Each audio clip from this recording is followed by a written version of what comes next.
Hello बच्चों, welcome back. So last lecture के अंदर हम लोगों ने फंक्शंस को एक्सप्लोर किया था, टाइप्स ऑफ फंक्शन को देखा था और इनवर्स फंक्शन कैसे निकाला जा सकता है उसके क्राइटेरियाज को हमने नेचर में एक्सप्लोर किया था।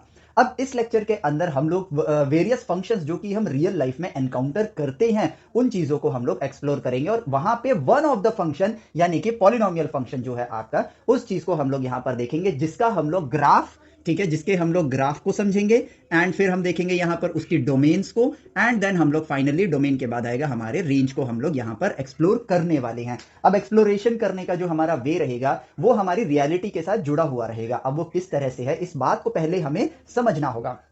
अब देखो, नेचर एक गूंगा इंसान है, इंसान तो नहीं कहूंगा, नेचर गूंगा है, वो बोलता नहीं है। और हमने जो अभी तक की जर्नी में सीखा है वो ये सीखा है कि नेचर की जो भाषा है वो है मैथमेटिक्स। हमें नेचर को ऑब्जर्व करना है, उसको नंबर्स के साथ एसोसिएट करना है एंड देन उसके बाद उसके जब हमने नंबर्स के साथ एसोसिएट कर दिया तो नंबर्स के जरिए वो उन नंबर्स के फ्लो को हमें दिखाता है। जिस चीज को जब हम समझ जाते हैं तो हमें मिलता है एक रिलेशन, या फिर हम कह सकते हैं एक फंक्शन मिलता है, क्योंकि फंक्शन आपका रिलेशन ही होता है। तो वो हमें मिलता है और फिर उन नंबर्स के साथ हमें एक रियलिटी के साथ एक क्राइटेरिया भी मिलता है रियलिटी में कि ये जो रिलेशन है ये यहां से यहां तक ही काम करेगा, इस नंबर से इस नंबर तक ही वर्क करेगा। उसके ऊपर जो भी नंबर होंगे या उससे नीचे जो भी नंबर है उन नंबर्स का इन रिलेशन के साथ कोई वास्ता नहीं होगा, जिससे हमें समझ आया कि हमें सेट्स को भी डिफाइन करना चाहिए। और यही नंबर जहां पर वो फंक्शन या रिलेशन वर्क कर रहा है इसी को हमने डिफाइन किया था डोमेन, और उस डोमेन की वजह से जो आउटपुट आ रहा है वो बना था हमारा, क्या कहते हैं, रेंज बना था। अब देखो, अगर मैं नेचर में देखूं, आपका मास एक नंबर के साथ एसोसिएटेड है, टाइम एक नंबर के साथ एसोसिएटेड है, वेलोसिटी एक नंबर के साथ एसोसिएटेड है, डिस्टेंस नंबर के साथ एसोसिएटेड है, force, work done, torque, kinetic energy during rotation, angular velocity, moment of inertia, आप किसी का भी नाम ले लो, हर चीज नंबर्स के साथ एसोसिएटेड है।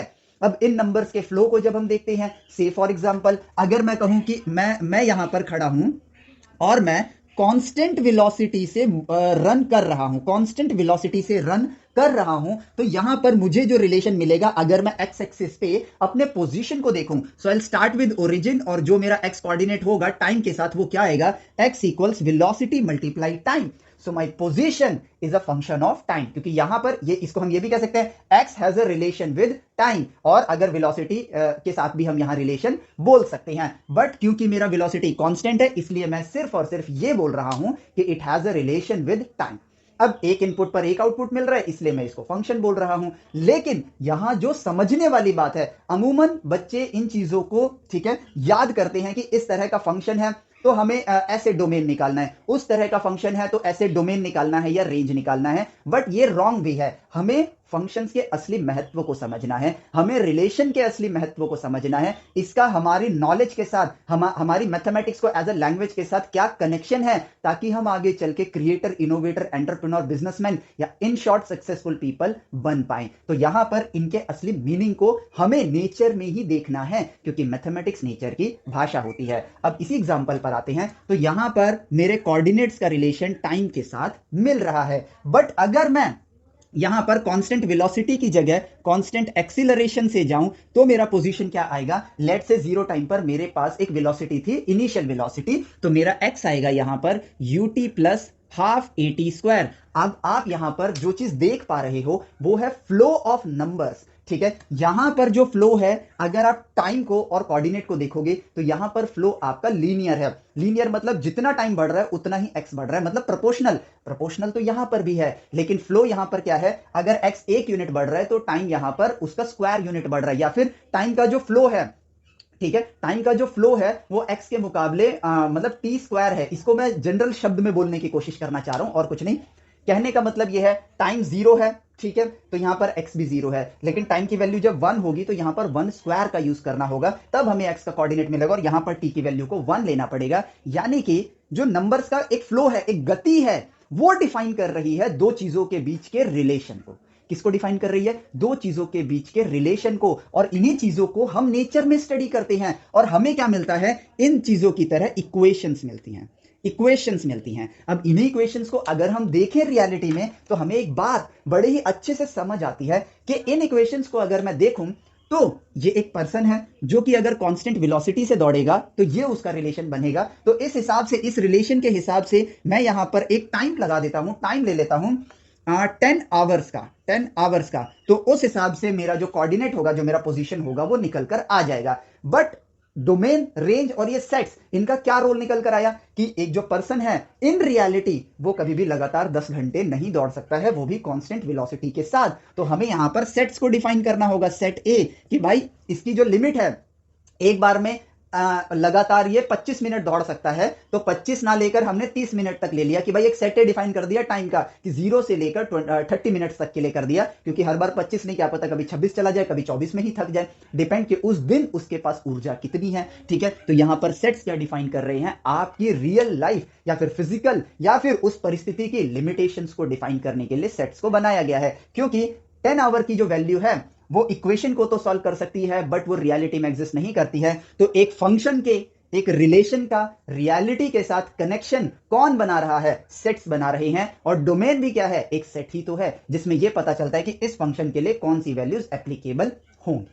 बस काम खत्म, यही चीज है। सेम यहां पर भी किया जाएगा। सो डोमेन, रेंज, इन चीजों को जानना हमारे लिए इसलिए जरूरी है कि आज के टाइम पे अगर हम अपने आप को 11th-12th का स्टूडेंट देखते हैं या ड्रॉपर स्टूडेंट देखते हैं, बट अगर हम अपनी फ्यूचर जर्नी को देखें तो हम इंजीनियरिंग करने जाएंगे। तो वहां पर जब हम इंजीनियरिंग कर रहे होंगे तो मैंने आपको बताया है ना, कुछ लोग नहीं, मैक्सिमम लोग डिग्री होल्डर्स बन रहे हैं, वो इंजीनियर नहीं बन रहे हैं। क्योंकि इंजीनियरिंग करके वो काम करना जो कि ऑलरेडी पहले से ढूंढा जा चुका है, that is not engineering. Engineering का मतलब होता है कुछ ऐसा क्रिएट करना जो अभी इस दुनिया में एग्जिस्ट नहीं करता है। तो अगर हमें क्रिएटर बनना है तो हमें यहां पर किस बात का ध्यान रखना होगा, हमें ध्यान रखना होगा कि हम एक कम्युनिकेटर बने, किसके साथ, नेचर के साथ। हम सेल्फ डिपेंडेंट बने और अपने पर निर्धारित करें सॉल्यूशन तक पहुंचने के लिए। और नेचर के पास सबका जवाब है, तो उसके लिए राइट वे ऑफ एजुकेशन है, जो कि क्या है, ऑब्जर्व करना, मैथमेटिकली कम्युनिकेट करना और उस कम्युनिकेशन के दौरान सही सवाल पूछना, ऐसा क्यों हो रहा है, और जवाब तक कंटिन्यूअस ऑब्जर्वेशन के जरिए पहुंचना। ये हैबिट एक बार हमें लग गई, उसके बाद I am self dependent. If I am self dependent और मैं जवाब ढूंढ सकता हूं, I became a curious person. और क्यूरियस पर्सन को नींद नहीं आती है, वो सो के सपने नहीं देखता है, वो जागते हुए अपने सपनों को पूरा करना स्टार्ट कर देता है। बिकॉज ही न्यूज, ही और शी नो कि किस पाथ पर मुझे रास्ता मिल जाएगा, किस पाथ पे चलूंगा तो मैं डेफिनेटली सॉल्यूशन तक पहुंचूंगा। अगर सॉल्यूशन नहीं मिल रहा है, इट मींस पाथ में कोई एरर है या फिर पाथ गलत है, तो मैं उसको करेक्ट करूंगा। इसीलिए कहा जाता है कि मिस्टेक से ही सक्सेस तक पहुंचा जाता है, क्योंकि फर्स्ट अटेम्प्ट में जरूरी नहीं कि आप सही रास्ते पे चल पड़ो, लेकिन if you are a self dependent person, आप किसी पर निर्धारित नहीं हो, तब आपको खुद समझ आएगा कि आपका रास्ता गलत है, चेंज करते हैं इसको, क्योंकि सॉल्यूशन तक ये मुझे नहीं ले जा रहा है। और अगर आप सॉल्यूशन निकालने लग जाओगे और अपने इस वे को अपनी हैबिट में ले आओगे, तो आप जेई मेंस हो या जेई एडवांस हो, बड़े आराम से निकाल सकते हो। Because these papers are not, बिल्कुल भी ये टफ नहीं है, these papers are not tough, they are very easy. Just हमको सही तरीका नहीं पता है, हम सिलेबस को पढ़ते हैं नहीं, हमें मैथ्स और साइंस पढ़नी है, दैट्स इट। हमें ये चैप्टर के ये फॉर्मूले याद होने चाहिए नहीं, हमको ये परिस्थिति को ऑब्जर्व करना है कि भाई अगर मैंने इसको फेंका तो ये यहां से यहां आया, तो इस ट्रेजेक्टरी को, इस मोशन को समझना है। हमें रिलेटिव मोशन के फॉर्मूले याद होने चाहिए नहीं, हमें रिलेटिव मोशन की समझ होनी चाहिए रियलिटी में, अपने नेचर में। और ये सब क्या है, अगर देखा जाए तो यही तो है आपका ट्रू रिलेशन आपके सक्सेस तक पहुंचने के लिए। इस रिलेशन को हमने ढूंढ लिया है, अब बस हमें इस रिलेशन को फॉलो करना है। ऐसा जरूरी नहीं है कि आपको अपने आप को दुनिया से काटना पड़ेगा। हम लाइफ में सक्सेसफुल क्यों होना चाहते हैं, हम लाइफ में सक्सेसफुल इसलिए होना चाहते हैं ताकि हम अपनी लाइफ एंजॉय कर सकें। और एंजॉय करने के लिए हमारे अंदर क्यूरियोसिटी होनी चाहिए, मोटिवेशन होना चाहिए, और वो कोई भी आपको नहीं दे सकता है जब तक आप सही रास्ते पर नहीं होगे। देखो, अगर हमको साइकिल चलानी नहीं आती है तो हम हिचकते हैं कि साइकिल नहीं चलाएंगे, जब सीख लेंगे तब चलाएंगे। लेकिन जब चलानी आ जाती है तो हम फुल मोटिवेशन के साथ साइकिल को चलाते हैं। Same goes with bike, same goes with car. ठीक है, सेम यही है कि अगर हमें सही दिशा में चलना आ जाएगा तो हम बिना हिचके उस रास्ते पर जाएंगे और बहुत अच्छे से चलाएंगे और खुद के दम पर चलाएंगे। पहले जब तक साइकिल, बाइक या कार चलानी नहीं आ रही है, हम डिपेंडेंट हैं एक जगह से दूसरी जगह जाने के लिए। लेकिन जब हमें चलानी आ गई तो हम इंडिपेंडेंट है, हम जब चाहेंगे तब चले जाएंगे। और हमें जब चलानी आती है ना, तो हम ये नहीं कहेंगे कल जाएंगे, परसों जाएंगे, हम खुद से कहेंगे अभी चलते हैं।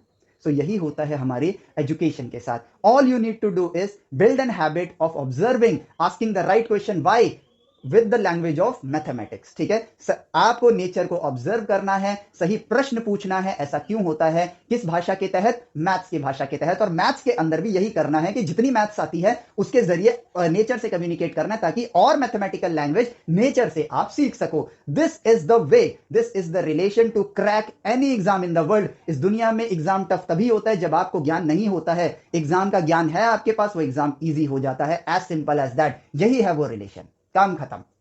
ठीक है, अब देखो रिलेशंस क्या देता है हमें, नंबर्स का फ्लो बताता है, और डोमेन रेंज से हमें क्या पता चलता है, उसकी रियल लिमिटेशंस पता चलती हैं। ठीक है, अब यहां पर आते हैं हम लोग कि नेचर के अंदर हमने किन किन चीजों की अनुभूति करी है। अगर हम नेचर में बात करें, अर्थक्वेक में जो एनर्जी निकलती है और जो मैग्नीट्यूड ऑफ अर्थक्वेक होता है, इनके बीच में जब रिलेशन देखा गया, जो कि आप गूगल करके देख सकते हो, ठीक है, तो वो रिलेशन आपको लॉगरिदमिक मिलेगा। वहां पर लॉग का यूज किया गया है, यानी कि नंबर का फ्लो लॉग के साथ इंटीग्रेटेड है। अगर मैं हाइट एंड डिस्टेंसेस को देखूं तो वहां पे नंबर का फ्लो ट्रिग्नोमेट्रिक रिलेशंस के साथ इंटीग्रेटेड है, वहां पर ट्रिग्नोमेट्रिक रिलेशंस मिल रहे हैं। अगर एंगल की बात करूं तो हमें इनवर्स ट्रिग्नोमेट्रिक रिलेशन देखने को मिल रहा है। अगर मैं हार्मोनिक मोशन की बात करूं तो वहां पर भी ट्रिग्नोमेट्रिक देखने को मिल रहा है। अगर मैं आपके थर्मोडायनेमिक्स में एक पार्ट है जहां पर आपको लॉगरिदमिक रिलेशन देखने को मिलेगा, पन्ने पलटो, अगर आप 11th में तो आपको थर्मोडायनेमिक्स के चैप्टर में जाना है और उस नाम को कमेंट करना। यहां पर अगर आप यूट्यूब पर देख रहे हो तो नीचे कमेंट में करना कि कौन सा रिलेशन है जहां पे आपको लॉगरिदमिक रिलेशन देखने को मिला थर्मोडायनेमिक्स के चैप्टर के अंदर। और अगर ऐप पे देख रहे हो तो चैट में मुझे रिप्लाई करके बता सकते हो। फिर आता है आपका ये मिटा दिया मैंने, अगर x is equal to u t plus half a t square, ये आपके मोशन के साथ जुड़ा हुआ है, x is equal to v t, ये आपका लीनियर रिलेशन और क्वाड्रेटिक रिलेशन है। और आपके कई ऐसे रिलेशन आते हैं जहां पर y और x में जो रिलेशन होता है वहां पर आपको सिर्फ मैग्नीट्यूड की जरूरत होती है, तो वो बन जाता है आपका मॉड्यूलस रिलेशन। आपके कई रिलेशन ऐसे आते हैं जहां x की पावर फ्रैक्शन में हो सकती है, x की पावर नेगेटिव में हो सकती है। तो यहां पर एक क्लासिफिकेशन हो गया कि सारे जो रिलेशन आ रहे हैं उनमें कई जगहों पर नंबर का फ्लो लॉगरिदमिक है, कई जगहों पर नंबर का फ्लो एक्सपोनेंशियल है, कई जगहों पर नंबर का flow x to the power n, जहां पर n जो है होल नंबर है, इस फॉर्म में है। कई जगहों पर नंबर का flow x to the power, जो पावर है आपकी वो रैशनल नंबर में है, इस वे में है। कई जगहों पर x to the power negative number में है। और कई जगहों पर आपका ये ट्रिग्नोमेट्रिक रिलेशन है, जैसे y is equal to sine x, y is equal to ten x. कई जगहों पर ये रिलेशन आपका y is equal to tan inverse x, यानी कि इनवर्स ट्रिग्नोमेट्रिक में है, y is equal to mod x, mod के फॉर्म में है। तो ये जो हमें क्लासिफिकेशन मिल रहा है, यहां पर नंबर का फ्लो अलग अलग है। उस फ्लो को देखने के लिए हम क्या करते हैं, ग्राफ को स्टडी करते हैं। Simply just make a graph, आपको नंबर का फ्लो दिख जाएगा और उसी ग्राफ से आपको क्या शो हो जाएगा, डोमेन शो हो जाएगा एंड उस फंक्शन की रेंज शो हो जाएगी, ऑल जहां भी जो भी पॉसिबल है। लेकिन फिर हमें इस बात का ध्यान रखना है कि हमें इस चीज को हैबिट नहीं बनानी है, क्योंकि जो हम अभी 11th और 12th में करते हैं, इस दौरान हम ऑल रियल नंबर पे डोमेन को देखने की कोशिश करते हैं। जैसे कि x is equal to v t, अगर मैं इसको लूं तो टाइम की डोमेन, अगर मैं इसी रिलेशन को सिंपल अपनी 11th 12th में देखूं तो y इज इक्वल टू के एक्स, इस फॉर्म में आपको इक्वेशन मिलेगी जिसमें आपको क्लियरली नजर आएगा कि x की डोमेन होगी ऑल रियल नंबर। लेकिन इस बात को पत्थर की लकीर नहीं बनाना है, यह वास्तविकता के साथ हमें जोड़ के रखना है और हमें हमेशा याद रखना है कि we should be a person who can think. तो हमें यहां पर सोचना है इसका डोमेन क्या है, ऑल रियल नंबर, लेकिन इसका डोमेन होगा r प्लस। ठीक है, और जो ये x है आपका, इसका डोमेन क्या आएगा, इसका डोमेन r आएगा, ऑल रियल नंबर आएगा। ठीक है, इसका डोमेन रेंज क्या होगा, ऑल रियल नंबर, लेकिन इसका डोमेन होगा आपके पास ऑल रियल नंबर और r प्लस। अब आप सोचोगे ये r कैसे आया, v तो कांस्टेंट है, तो यस v की वैल्यू अगर आप देखोगे तो v can be, it's a velocity, इस डायरेक्शन में तो पॉजिटिव, इस डायरेक्शन में तो नेगेटिव। बी अ थिंकर, हमें थिंकर की तरह सोचना है। ठीक है, ऐसे नहीं कि बस जो टीचर बोलता है उतना ही सुनो, उससे आगे भी सोचो। देखो सोचने का काम आप करना स्टार्ट कर दोगे ना, आप सक्सेस के 99% करीब आ चुके हो। रेस्ट 1% आपको डेडिकेशन देनी है, एफर्ट लगानी है खुद से। सोचना ही इंपॉर्टेंट है। आइंस्टाइन सर का फेमस कोट जो मैं अपने कितने लेक्चर्स में यूज कर चुका हूं, education is not learning of facts. Education का मतलब चीजों को याद करना नहीं, but it is the training of mind to think, बल्कि ये दिमाग की एक ट्रेनिंग है जहां पर आप सोचना सीखते हो और इसी से आप कामयाब बनोगे। हर कामयाब इंसान एक थिंकर है, हर नाकामयाब इंसान एक लेबर की तरह काम करता है, बस दिन रात लगा रहता है। दिन रात काम करना चाहिए, लेकिन एक लेबर की तरह नहीं, एक थिंकर की तरह। अगर आप लेबर की तरह वर्क कर रहे हो, बस मेहनत कर रहे हो, आउटपुट नहीं आ रहा है, तो वहां पर आप समय को बर्बाद कर रहे हो। लेकिन आप एक थिंकर की तरह दिन रात एक करके अपने सपने की तरफ बढ़ रहे हो, रिजल्ट डेफिनेटली मिलेगा। यही है सच्चाई। तो अब देखो ये आ गया आपके पास डोमेन और रेंज, देखो डिफरेंस है। अब उसी के साथ मैं इसको प्रिसाइस रियलिटी के साथ जोड़ दूं तो यहां आर प्लस भी नहीं आएगा। मुझे पता है कि भाई डोमेन मेरा आर प्लस भी नहीं होगा। मुझे पता है एक आदमी है, ये ज्यादा से ज्यादा 0 से लेकर 30 मिनट्स तक दौड़ सकता है उसकी कैपेसिटी के अकॉर्डिंग। सो ये बन गया आपका एक्चुअल डोमेन, जिसकी वजह से जो वेलोसिटी की वैल्यू होगी एक्स का, अकॉर्डिंगली आपका रेंज आएगा। अगर वेलोसिटी 1 है तो 0 से लेकर अगर 30 किलोमीटर पर मिनट के हिसाब से चल रहा है तो 30 किलोमीटर आपके पास यहां पर रेंज आएगी। as simple as that. So this is domain जो आप रियलिटी के साथ कनेक्ट करके निकालते हो। और इसको आप ऐसे भी समझो, जब आप आगे चल के कंप्यूटर इंजीनियरिंग करोगे, इंजीनियरिंग के टाइम पे जब आप आगे बढ़ोगे, वो एग्जांपल शायद मिस हो गया था, तो वहां पर जब आप प्रोग्राम कर रहे हो, आप एक मशीन को आर्टिफिशियल इंटेलिजेंस दे रहे हो, उसको मशीन लर्निंग सिखा रहे हो, अगर वो सिर्फ इक्वेशंस पे वर्क करेगा तो उसके लिए domain range all real numbers की फील्ड में आएगी। लेकिन एक मशीन को वर्क करना है फिजिकल कंस्ट्रेंट्स के अंदर, उस लिमिटेशन के अंदर वर्क करना है, तो उसको उसका डोमेन देना पड़ेगा कि भाई इतने ही रेंज में आप काम करोगे, उससे आगे काम नहीं करोगे। ये ड्रोन है और इसके नीचे हमने एक गन लगा रखी है, ठीक है, जिसमें मुझे पता है कि ये जो गन है ये इससे ऊपर नहीं जा सकती, हाँ ये नीचे की तरफ टिल्ट हो सकती है, 180 डिग्री तक ये मूवमेंट कर सकती है, ठीक है। लेकिन अगर मैंने इसके एंगल का रिलेशन, ठीक है, थीटा का रिलेशन दे दिया जो कि 360 डिग्री के लिए है, ठीक है, या ऑल रियल नंबर्स के लिए है, तो ये इसके ऊपर जाने की कोशिश करेगा। इसका प्रोसेसर कंफ्यूज हो जाएगा, इसका जो इंटेलिजेंस है वो कंफ्यूज हो जाएगा कि भाई ये टारगेट कर रहा है। टारगेट अगर मान लो अभी सामने है, नो प्रॉब्लम, नीचे है, नो प्रॉब्लम, लेकिन अगर ऊपर चला गया तो ये ड्रोन में हिट करने की कोशिश करेगा। लेकिन अगर मैं इसको कंस्ट्रेंट दे दूं कि भाई आप इसके ऊपर नहीं जा सकते हो, आपका डोमेन इस नंबर से लेकर 0 डिग्री से लेकर -180 तक ही है, आपको पॉजिटिव एंगल पे वर्क करना ही नहीं है, तो ये प्रॉपरली वर्क करेगा। फिर एक सेकंड प्रोग्राम आ जाएगा कि भाई अगर टारगेट ऊपर चला गया है तो गन को ऊपर करने की जरूरत नहीं है, ड्रोन को ऊपर लेकर जाओ, सॉल्यूशन मिल गया। So thinker can only produce solution, ठीक है। सो डोमेन रेंज के बारे में ये बात मैंने आपको इसलिए बताई ताकि आगे चल के आपको जब रियलिस्टिक डोमेन आने स्टार्ट हो, आप इक्वेशन को देखो, आपको लगे यार इसका डोमेन तो ये होना चाहिए, लेकिन रियलिटी में उसका डोमेन कुछ और है। सो वो कहानी हमें समझ आनी चाहिए। Be a thinker. चलो, तो अब भाई लॉगरिदमिक फंक्शन दिखते हैं, एक्सपोनेंशियल फंक्शन दिखते हैं, ट्रिग्नोमेट्रिक फंक्शन है, इनवर्स ट्रिग्नोमेट्रिक फंक्शन है, तो ये पॉलिनोमियल फंक्शन, ये एक पर्टिकुलर टाइप का जो फ्लो है उसको हमने नाम दिया है कि आप अगर इस तरह के फंक्शन दिखोगे, y और x के बीच में इस तरह का रिलेशन दिखेगा, तो हम आपको क्या कहेंगे? पॉलिनोमियल फंक्शन कहेंगे। So y equals x to the power n, ठीक है। अगर n आपका होल नंबर है, यहां पर ये ध्यान रखना, होल नंबर है, तो इस तरह के इक्वेशन को हम लोग कहते हैं पॉलिनोमियल फंक्शन, ठीक है। क्या कहेंगे हम लोग? Polynomial function. यहां पर ये फिक्स है, x की पावर 2/3 भी हो सकता है, बट ये हो जाएगा फ्रैक्शनल, ठीक है। पावर आपकी क्या हो गई? फ्रैक्शनल। x की पावर -3 भी हो सकता है, तो ये हो गया x की नेगेटिव पावर। लेकिन x की power n 0 1 2 3 4 5 dot dot dot till infinity अगर एक होल नंबर है, तो उस पर्टिकुलर रिलेशन को हम लोगों ने एक स्पेसिफिक क्लासिफिकेशन कर दिया और नाम दिया कि इस तरह की इक्वेशन को हम बोलेंगे पॉलिनोमियल इक्वेशन। अब आते हैं हमारी कॉमन सेंस पे। चलो कॉमन सेंस का भी थोड़ा सा यूज करते हैं। अगर log x में e to the power x को मैं ऐड करूं तो ये क्या है? Logarithmic function. ये क्या है? Exponential function. तो ये y लॉगरिदमिक फंक्शन है या एक्सपोनेंशियल फंक्शन है, या फिर log और एक्सपोनेंशियल दोनों को एक साथ नाम लेके आप बोलोगे वो वाला फंक्शन है। तो कॉमन सेंस, ये प्योर लॉगरिदमिक फंक्शन नहीं है, ये प्योर एक्सपोनेंशियल फंक्शन नहीं है। लेकिन अगर यहां पर log x ही होता तो logarithmic function plus logarithmic function is a logarithmic function. Common sense, यहां पर हम कॉमन सेंस की बात कर रहे हैं, ठीक है। Exponential function plus exponential function in total, exponential function plus exponential function in total आपको क्या देगा? Exponential function. काम खत्म, ठीक है। अब देखो, इसी से हमें समझ आ गया, अब ये काम मल्टीप्लाई में भी होगा, डिवाइड में भी होगा और सब्सट्रैक्शन में भी होगा, ठीक है। तो यहां पर हमारे अलजेब्रा फंक्शन को भी हम देख लेते हैं, जो कि इतना आसान टॉपिक है कि अब क्या ही बताऊं। अलजेब्रा फंक्शन जो कि क्या है? F of x plus minus g of x, f of x multiply g of x is equal to, ये भी एक फंक्शन है, ये भी एक फंक्शन है, H of x is equal to division में F of X divide by G of X. और यहां पर क्योंकि जी ऑफ एक्स आपका डिनोमिनेटर में है, तो again let's use common sense. G of X यहां पर मैं लिख दूंगा कॉमन देके, G X not equal to 0, क्योंकि डिनोमिनेटर 0 होगा तो एच एक्स की वैल्यू इंफिनिटी पर चली जाएगी, जो कि डिफाइंड नहीं है। इंफिनिटी को हम डिफाइन नहीं कर सकते हैं, ठीक है। इसी को बोलते हैं अलजेब्रा ऑफ द फंक्शन, ठीक है। तो function plus function gives you a function. अब logarithmic function plus logarithmic function will give you a logarithmic function. Similarly polynomial function plus polynomial function will give you a polynomial function. ठीक है, चलो तो x की power n plus x की power n plus x की power n, ये क्या है? पॉलिनोमियल फंक्शन है। अब अगर इन तीनों को मैंने ऐड किया है तो ये क्या बन गया? 3 multiply x to the power n।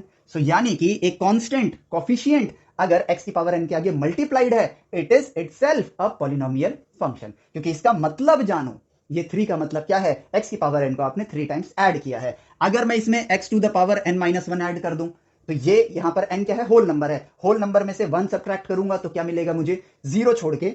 ठीक है, 1 सब्ट्रैक्ट करूंगा मैं तो क्या मिलेगा मुझे? यहां पर एक होल नंबर मिलेगा, यानी कि ये भी पॉलिनोमियल फंक्शन है। तो हमारे पास अब अपने आप एक लॉजिक निकल कर आ गया कि general form of polynomial equation क्या होगा। तो general form of polynomial equation, इसको मैं px से रिप्रेजेंट कर रहा हूं, function of x, y as a function of x। वो क्या निकल कर आया? वो निकल कर आया a0 plus a1x a2x square plus a3x cube plus a4x4 plus dot dot dot dot dot an xn। अब देखो कॉफिशिएंट्स हैं और हर एक नंबर आपका क्या है? एक पॉलिनोमियल नंबर है। ठीक है, तो ये सारा ऐड कर दिया तो क्या बन गया? एक पॉलिनोमियल फंक्शन बन गया। अब कॉफिशिएंट्स की वैल्यू से आप यहां पर जिसकी जो वैल्यू होगी उसके हिसाब से आपको x की पावर डिफरेंट डिफरेंट वाला पॉलिनोमियल फंक्शन आपको मिल जाएगा। ठीक है, पॉलिनोमियल फंक्शन आपको मिल जाएगा। अब बारी आती है इनको स्टडी करने की। ठीक है, हमें यह पता चल गया इस तरह की कोई इक्वेशन दिखेगी तो हम क्या कहेंगे? उसको पॉलिनोमियल इक्वेशन कहेंगे। लेकिन अब हमारी बारी क्या है? ठीक है, अब हमारा काम क्या है? इनको स्टडी करना और इनके ग्राफ को ऑब्जर्व करना, डोमेन को ऑब्जर्व करना और रेंज को ऑब्जर्व करना, ये हमारा काम है। तो हम शुरुआत करेंगे आसान पार्ट से, यानी कि आपके पॉलिनोमियल फंक्शन का सबसे इजीएस्ट पॉलिनोमियल फंक्शन क्या हो सकता है उसको हम लोग ऑब्जर्व करेंगे और अपनी कहानी को, मतलब अपनी जर्नी को, सॉरी कहानी को नहीं, जर्नी को आगे लेकर जाएंगे। तो भाई ऐसा करता हूं, ये जितने भी कॉफिशिएंट्स हैं a0 को छोड़ के सारे कॉफिशिएंट्स को 0 ले लेता हूं, तो सबसे छोटा पॉलिनोमियल फंक्शन मुझे क्या मिलेगा? px is equal to a0। और इसको मैं क्या बोलूं? x का कुछ भी इनपुट दूंगा, आउटपुट a0 ही आएगा। यहां पर a0 की एक वैल्यू ले लेता हूं 3, तो ये क्या हुआ? कांस्टेंट वैल्यू आ रही है, तो हमने सिंपल कॉमन सेंस यूज किया और इसका नाम दे दिया कांस्टेंट पॉलिनोमियल फंक्शन। ठीक है, या फिर हम इसको कांस्टेंट फंक्शन भी कह सकते हैं, बस इतना सा जरूरी है। तो चलो भाई, अब ऑब्जर्वेशन के लिए हम क्या करते हैं? इसका ग्राफ बनाते हैं। x की वैल्यू 0 पे y की वैल्यू 3, x की वैल्यू 1 पे y की वैल्यू 3, 2 पर y की वैल्यू 3, 2.7 पर y की वैल्यू 3, माइनस 1.8 पर 3, माइनस 7.2 पर 3, माइनस 18.2 पर 3। तो यहां पर मुझे क्या मिल रहा है? एक स्ट्रेट लाइन, थोड़ा रफ हैंड से टेढ़ा हो गया, एक straight line parallel to x axis. अब देखो डोमेन और रेंज सामने से नजर आ रही है, हमने यहां पर ग्राफ को बना लिया। तो x का इनपुट आप कितना ले सकते हो? तो आपका डोमेन क्या हुआ? All real number. इस ग्राफ के लिए, इस फंक्शन के लिए x का आप इनपुट प्लस इंफिनिटी तक ले जा सकते हो और माइनस इंफिनिटी तक ले जा सकते हो। तो डोमेन हो गया all real number. Whereas range क्या आया? रेंज आप y एक्सिस पर देखो, एक ही वैल्यू आएगी, चाहे आप कुछ भी x डाल लो, वैल्यू एक ही आएगी। तो रेंज है सिर्फ और सिर्फ 3, या फिर जो a0 है वो 4 भी हो सकता है, 5 भी हो सकता है, डिपेंड करता है कौन सा कांस्टेंट फंक्शन है। तो डोमेन और रेंज आपके कांस्टेंट फंक्शन की आसानी से हमने ऑब्जर्व कर लिया।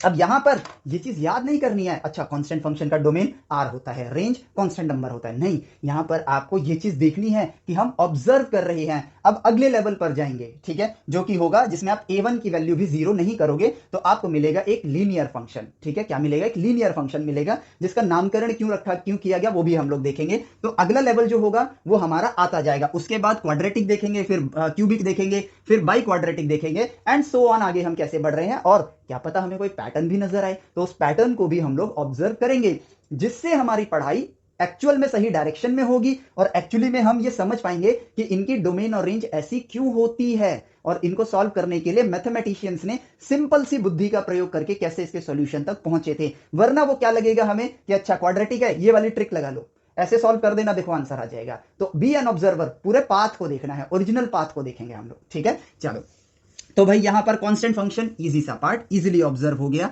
अब बढ़ते हैं हमारे अगले पार्ट पे। यहां a2 से लेकर an तक वैल्यूज आपकी 0 हैं और यहां पर हम अगला फंक्शन लेते हैं जो कि है a0 प्लस a1x। एग्जांपल के लिए ले लेते हैं a1 की वैल्यू 2x और a0 की वैल्यू 3, 2x प्लस 3। ये रहा मेरे पास फंक्शन। अब अगर मैं इस फंक्शन का ग्राफ बनाकर देखूं तो मुझे यहां पर क्या देखने को मिलेगा? और ग्राफ बनाना बड़ा ही आसान है, बहुत ही आसान है। x की वैल्यू लेते हैं 0, y की वैल्यू आई 3, 0 पर आया 3, ठीक है। x की वैल्यू 1 लेते हैं तो y की वैल्यू आएगी 5, 1 पे वैल्यू आई 5, थोड़ा अप्रोक्सीमेट कर रहा हूं मैं, ठीक है। 1 पर वैल्यू आई 5, थोड़ा हाँ, वैल्यू 2 लिया तो 2 2 4 3 7, तो यहां पर वैल्यू आई 7, ठीक है। आप ग्राफ पेपर पे इसको बना सकते हो। x की वैल्यू 0 लिया तो 3 आया, -1 लिया तो यहां पर आएगा 1, ठीक है, यहां पर आया 1। अब x की वैल्यू -2 लूंगा तो आएगा -1, ठीक है। और अब देखो मुझे क्या देखने को मिल रहा है, अगर आप प्रॉपरली बनाओगे, हालांकि मैंने तो रफ हैंड से बनाया है, बट आपको जो ये ग्राफ मिलेगा ये प्रॉपरली एक स्ट्रेट लाइन देखने को मिलेगा। इसीलिए इस फंक्शन का नामकरण किया गया, क्योंकि ये लाइन बना रहा है, इसलिए नाम पड़ गया इसका लीनियर फंक्शन। क्या नाम पड़ गया? Linear function. अभी सोचने के लिए बड़ी मजेदार मजेदार बात स्टार्ट होगी क्वाड्रेटिक से, ठीक है। तो अब देखो, एक्स में कहीं तक भी बढ़ जाओ कोई प्रॉब्लम नहीं, एक्स में पीछे कहीं तक भी चले जाओ कोई प्रॉब्लम नहीं, तो डोमेन क्या हो गया? All real number. वाई में जैसे जैसे एक्स में आप आगे बढ़ रहे हो, वाई में भी ये वैल्यू ऊपर की तरफ बढ़ रही है, एक्स में पीछे जा रहे हो, वाई में ये वैल्यू नेगेटिव में बढ़ रही है, तो रेंज क्या हो गया आपके पास? All real number.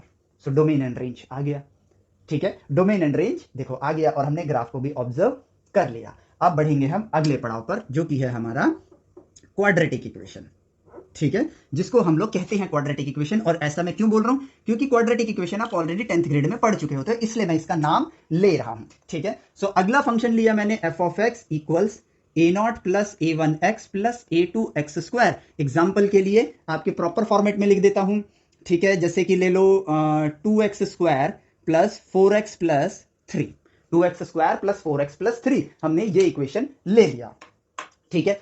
अब यहां पर बात आती है कि क्वाड्रेटिक इक्वेशन का ग्राफ कैसे होता है। हम यहां पर यह भी कर सकते हैं, डायरेक्टली एक्स की वैल्यू लेंगे और फाइनल ग्राफ को बना देंगे, ये तो हमें आता है। तो थोड़ा स्टडी को और डीपन करते हैं, थोड़ा हम अपने आप को और एक्स्ट्रा एफर्ट करा के थोड़ी और मैथमेटिकल नॉलेज लेते हैं। ये तो हमें आता ही है कि एक्स की वैल्यू लेंगे, जो रिजल्ट आएगा इसमें एक्स की वैल्यू इसमें पुट करेंगे, जो रिजल्ट आएगा प्लॉट करते जाएंगे और ग्राफ मुझे मिल जाएगा। लेकिन अब यहां पर मैथमेटिशियंस ने क्या किया, थोड़ा और डीपन गए और उन्होंने कहा let's start with x square only, ठीक है। फंक्शन को फंक्शन में ऐड करते हैं और कुछ नहीं, ठीक है। तो फंक्शन को फंक्शन में ऐड करने के लिए उन्होंने सबसे पहले एक्स टू द पावर 2 का ग्राफ बनाया। क्यों बनाया? क्योंकि हाईएस्ट पावर यहां क्या है? X to the power 2। उसके बाद जो पॉलिनोमियल पार्ट है, इसका पॉलिनोमियल फंक्शन है, उसकी पावर इससे कम है। अब यहां पर उन्होंने ऐसा क्यों किया? क्योंकि वहां पर उन्होंने इस वर्ड पे फोकस किया, ठीक है। देखो ज्ञान हमारे सामने ही है, हमको बस अपने थोड़े से रास्ते बदलने हैं थोड़ा और ज्ञान प्राप्त करने के लिए। तो अब लॉजिकली सोच के देखो, 0 पर एक्स की वैल्यू अगर मैं कंपेयर करूं ग्रोथ को, ठीक है, एक्स स्क्वायर और एक्स की, ठीक है, ग्रोथ को कंपेयर करते हैं।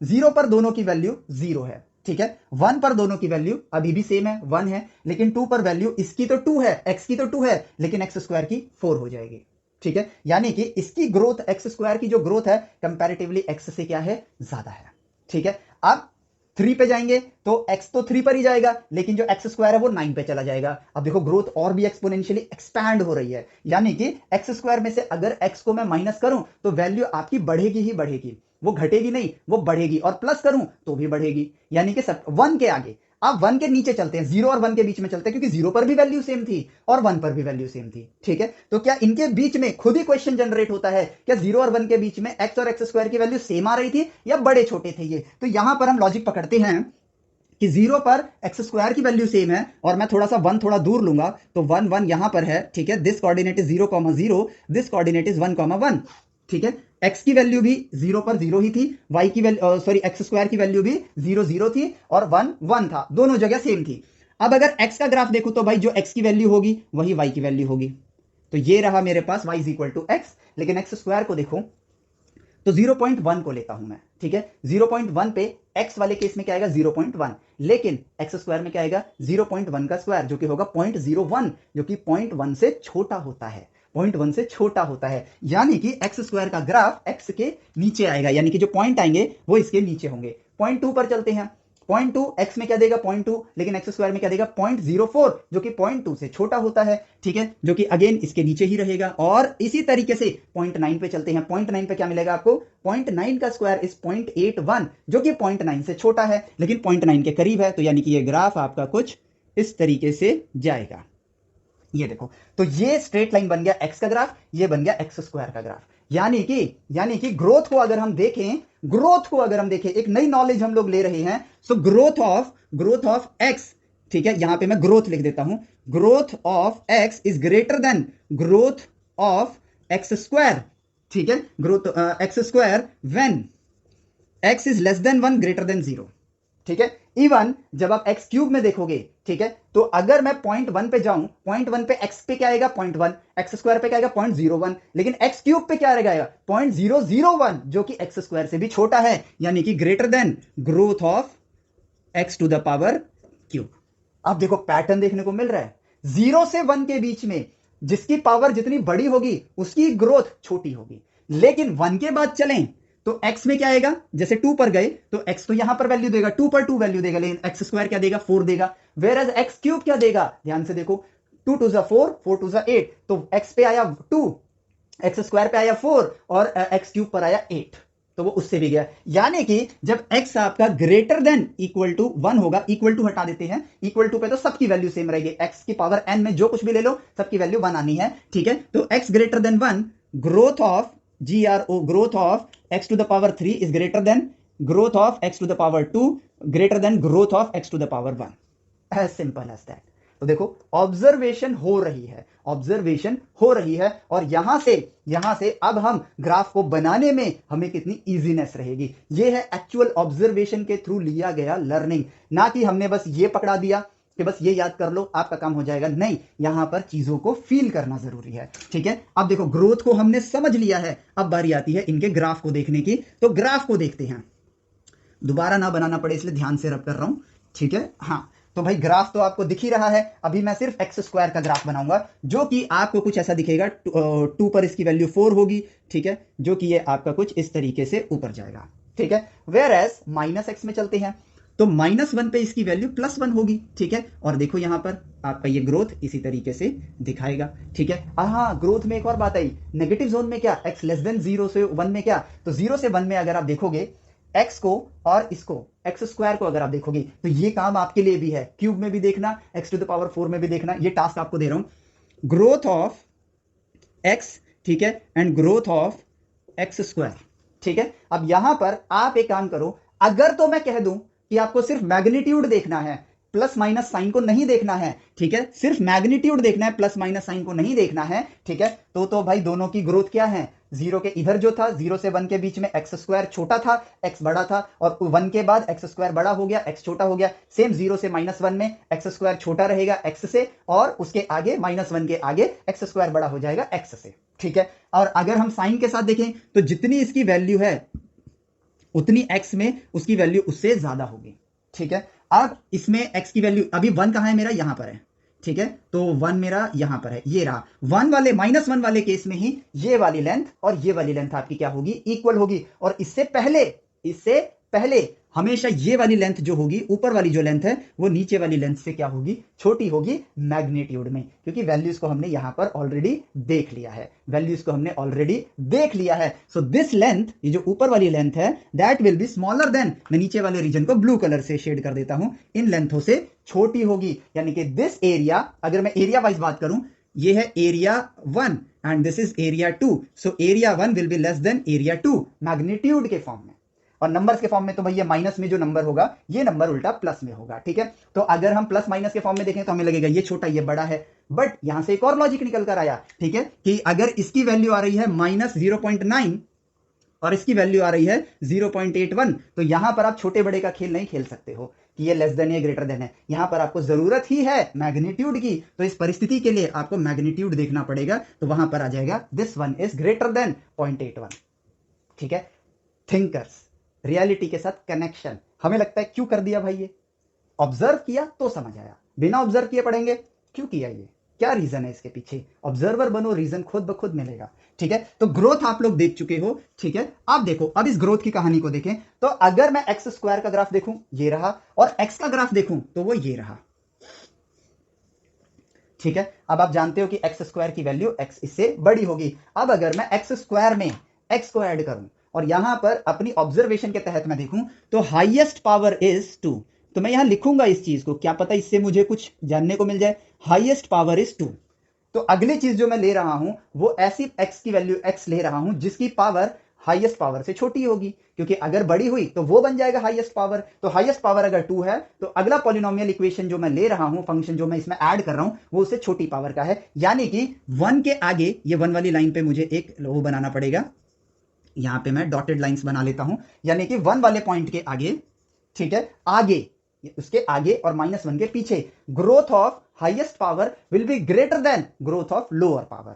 ठीक, 1 और 0 के बीच में, 1 और 0 के बीच में growth of lower power will be greater than growth of highest power. ये ऑब्जर्व किया। अब इन्हीं चीजों को हम देखते हैं तो हमें क्या नजर आता है, इन दोनों फंक्शंस को मैंने क्या किया, मैंने ऐड किया। मैंने क्या किया, ऐड किया, यानी एक्स स्क्वायर में एक्स को ऐड किया। तो मेरी प्रेजेंट परिस्थिति कहती है ऐड करो, तो मैंने इसको ऐड किया। तो अब देखो, ऐड करने का मतलब क्या है, यहां पर एग्जांपल लेते हैं, एक्स स्क्वायर की वैल्यू 1 है और एक्स की वैल्यू भी क्या है, 1 है। तो जितनी डंडी ये लंबी है इसका डबल कर दो, यहां पर आ जाते हैं, ये रहा पॉइंट। ठीक है, यहां पर करते हैं भाई, इस पॉइंट पे इसकी लेंथ, एक्स वाले की लेंथ इतनी है और वाई वाले की लेंथ देखो इतनी है। तो आपको इस लेंथ में ये वाली लेंथ ऐड करनी है।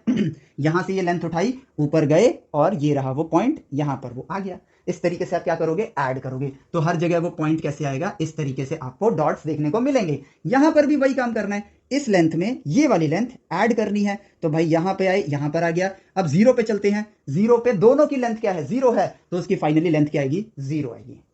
लेंथ क्या आएगी, 0 + 0 इज 0, यानी एक्स स्क्वायर प्लस एक्स यहीं पर रहेगा। अब चलते हैं इस रीजन में। अब आपको पता है कि रेड वाली लाइन जो है मैग्नीट्यूड में ब्लू वाली लाइन से छोटी होगी।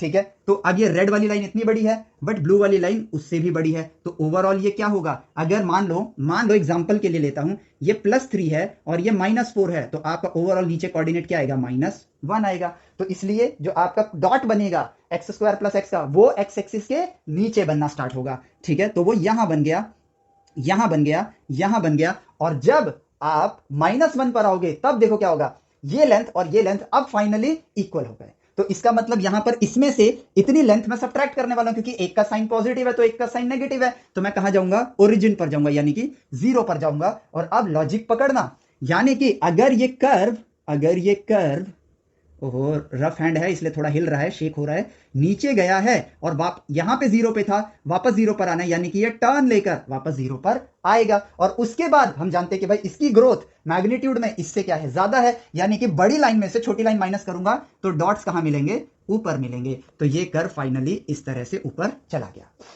ठीक है, ये कर्व इस तरह से ऊपर चला गया। अब अचानक से हमारे दिमाग में एक ख्याल आया कि यार सिर्फ मैं एक्स स्क्वायर को, ख्याल नहीं आया, एक ऑब्जर्वेशन देखिए, सिर्फ एक्स स्क्वायर का कर्व देखूं, ठीक है, और एक्स स्क्वायर में एक और पॉलिनोमियल फंक्शन ऐड किया है मैंने, एक्स स्क्वायर प्लस एक्स का कर्व देखूं, तो दोनों कर्वेचर सेम टू सेम है।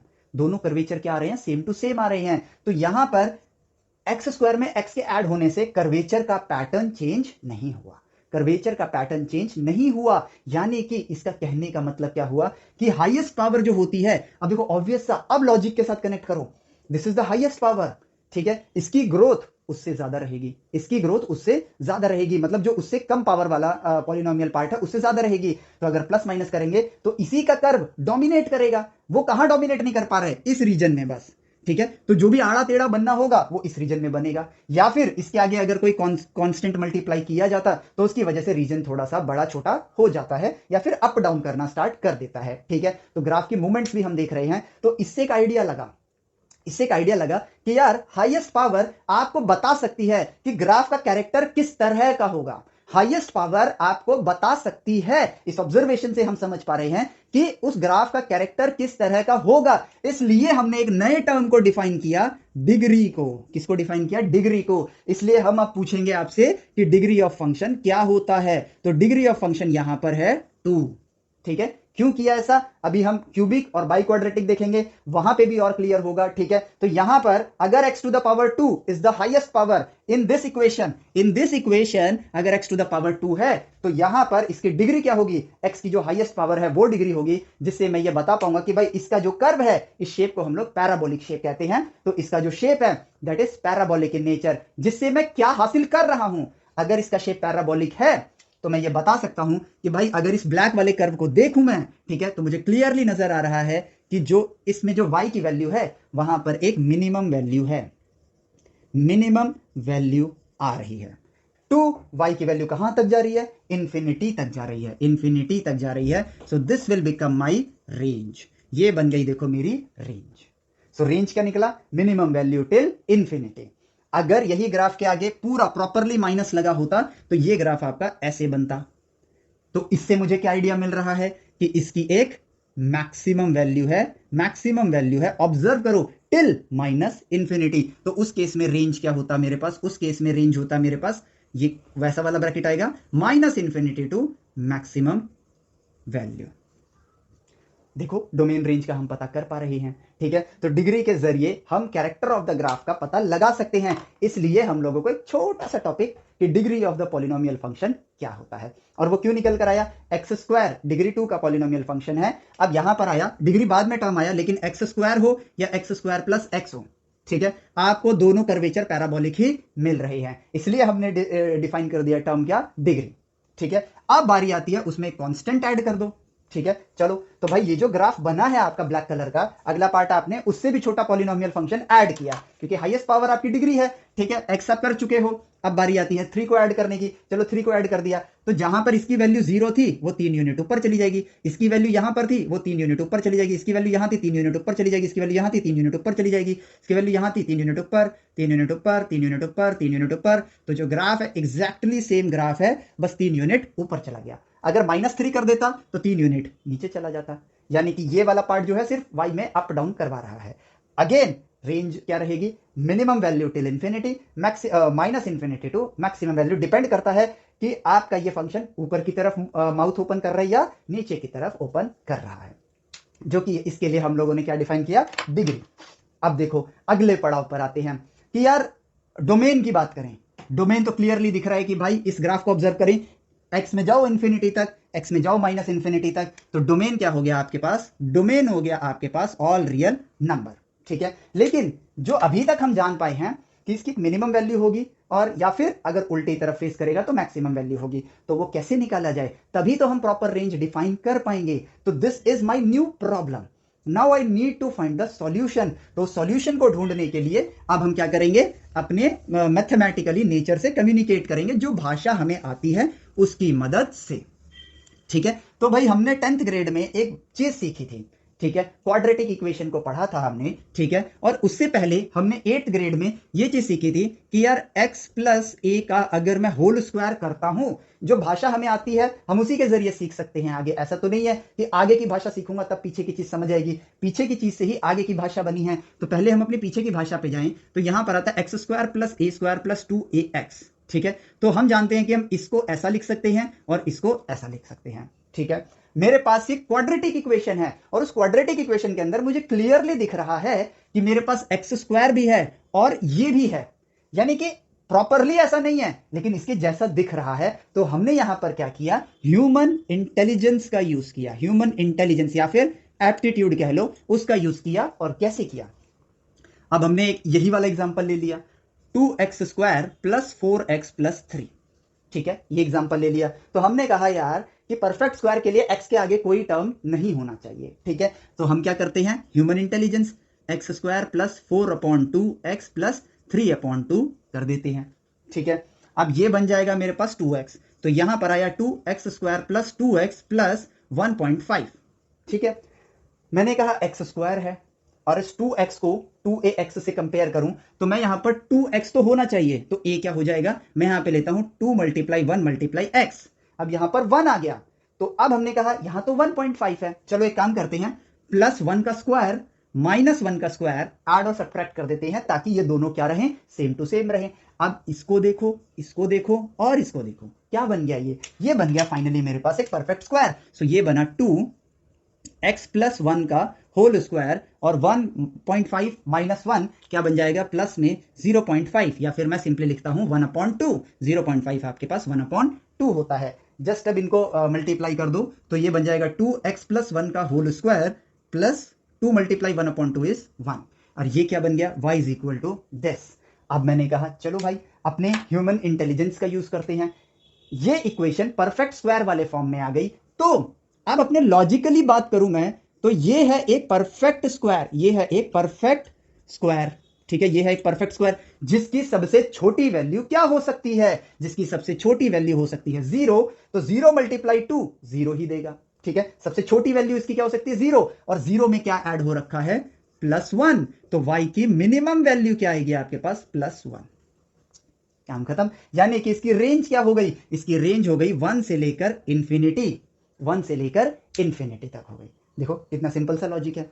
ठीक है, कितना सिंपल सा लॉजिक है। अब इसी के साथ हम लोग एक चीज और चेक करते हैं, जो ज्ञान हम लोगों ने ऑलरेडी लिया हुआ है उसी चीज से अगर हम बात करें, ठीक है, तो हम यहां पर एक चीज तो समझ गए कि भाई रेंज कैसे निकालना है। अगर इसके आगे प्रॉपरली माइनस लगा होता तो ये चीज माइनस होती, तो भाई ऑब्वियसली इसमें जो वैल्यू आती वो प्लस में आती, माइनस को मत देखो, और फिर माइनस कर देते तो ठीक वो जो जो यू शेप आपका ऐसे था वो पलटी खा जाता, वो यू शेप आपका इस तरह से हो जाता। ठीक है, तो यहां पर जो मैक्सिमम वैल्यू थी, सॉरी जो मिनिमम वैल्यू थी, वही वैल्यू क्या बन जाती है आपकी मैक्सिमम वैल्यू बन जाती। नहीं, ये -1 पे जाता, -1 पे जाता। ठीक है, तो अगर यहां पर माइनस होता, ठीक है, तो यहां पर रेंज आता आपके पास -इंफिनिटी से -1 तक। ठीक है, तो ये -1 बनता आपका मैक्सिमम वैल्यू। ऑब्जर्व करना है, रिजल्ट खुद ब खुद आएगा। ये वीडियो थोड़ी सी लंबी होगी, ठीक है, इसलिए आप चाहो तो 5 मिनट का ब्रेक ले सकते हो, क्योंकि डिसकंटिन्यू करूंगा तो नेक्स्ट वीडियो में मोमेंटम ब्रेक हो जाएगा, लेकिन चीज मजेदार है, मजा आएगा आपको।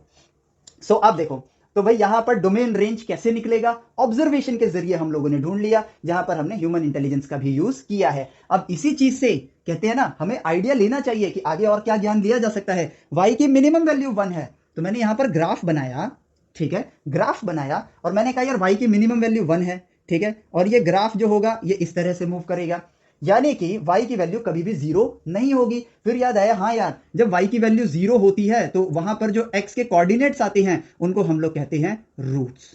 तो क्यों ना इस चीज को भी स्टडी किया जाए, ठीक है, वो भी ऑब्जर्वेशन के जरिए। तो अगर कर्व आपका मिनिमम वैल्यू आपकी y, सॉरी क्या कहते हैं, अगर मुंह ऊपर की तरफ है और y की मिनिमम वैल्यू ग्रेटर देन 0 आ रही है, तो यानी कि उसके रूट्स कितने होंगे 0, 0 रूट्स। अब अगली पॉसिबिलिटी क्या हो सकती है कि ये एक्स एक्सिस को जस्ट एक पॉइंट पे टच करे, तो कितने रूट्स होंगे, एक रूट होगा। अब एक पॉसिबिलिटी ये हो जाएगी कि एक्स एक्सिस को 2 बार कट करके जाए, तो कितने रूट्स आएंगे, 2 रूट्स आएंगे। एक्स की 2 वैल्यूज पर y की वैल्यू क्या आ रही है 0 आ रही है।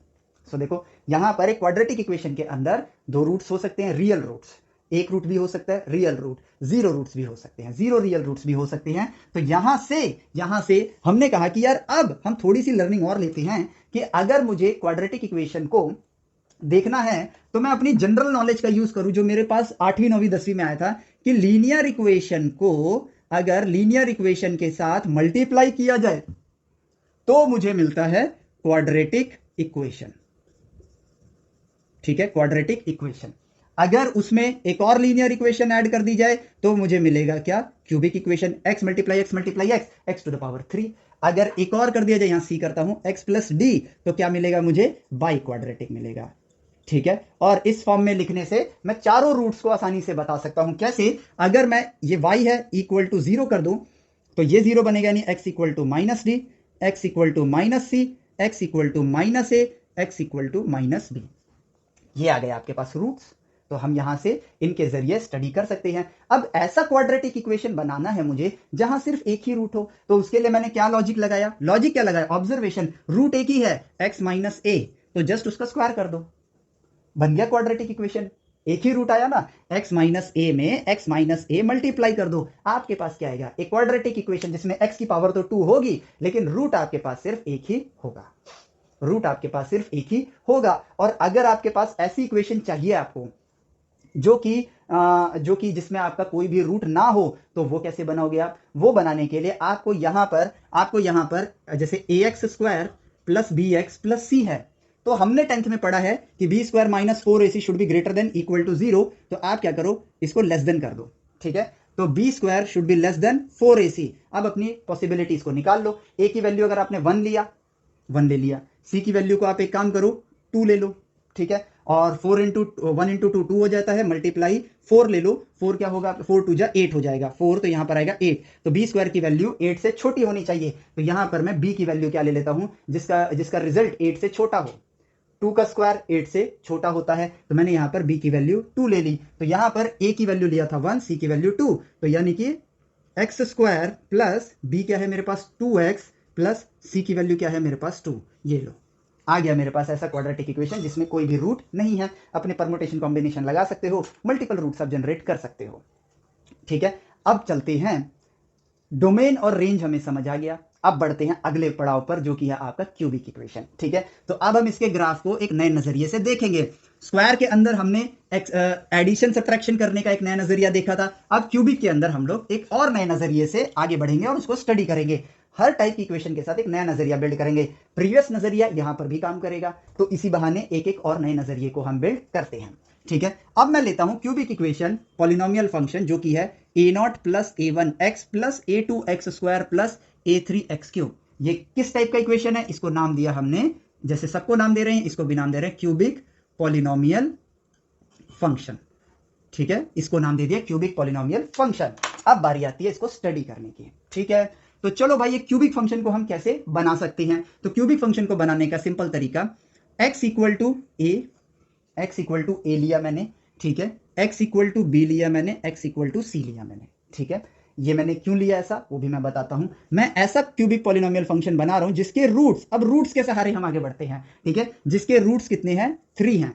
3 रूट्स हैं और वो कहां एग्जिस्ट करते हैं? x इक्वल टू ए पर, x इक्वल टू बी पर, x इक्वल टू सी पर एग्जिस्ट करते हैं। तो इन 3 वैल्यू से आप एक क्यूबिक फंक्शन को बनाते हैं। तो वो कैसे बनेगा? x minus a, x minus b equal to 0, a equal to 0। ठीक है, x minus c equal to 0। तो y is equal to x minus a multiply x minus b multiply x minus c. 3 linear function को multiply कर दिया मैंने, तो क्या मिल गया मुझे? एक क्यूबिक फंक्शन मिल गया, जिसमें x की वैल्यू अगर a होगा तो a माइनस ए 0 दे देगा। ये दोनों 0 नहीं होंगे, लेकिन क्या दे देगा मुझे? 0 दे देगा। अब b वैल्यू डालूंगा तो भी 0 दे देगा, c वैल्यू डालूंगा तो भी 0 दे देगा। यानी कि मेरे पास एक क्यूबिक फंक्शन आ गया है। a b c के अलावा डालूंगा तो कोई एक वैल्यू देगा। अब इसका ग्राफ मुझे क्रिएट करना है। ठीक है, इसका ग्राफ मुझे क्रिएट करना है, तो उसके लिए हम क्या करेंगे? ह्यूमन इंटेलिजेंस का यूज करेंगे। ठीक है, चलो तो अब देखो, y इक्वल्स एक्स माइनस ए, X minus B, X minus C. और ये कौन सा क्यूबिक इक्वेशन है? जिसके 3 रूट्स होंगे। तो अब हम ग्राफ बनाएंगे जिससे हमें डोमेन रेंज का आइडिया लग जाएगा। ठीक है, तो इसका हम क्या करेंगे? ग्राफ बनाएंगे। अब ग्राफ बनाने के लिए हम एक नए तरीके का यूज करेंगे जो कि हमारी लर्निंग को एनहांस करेगा।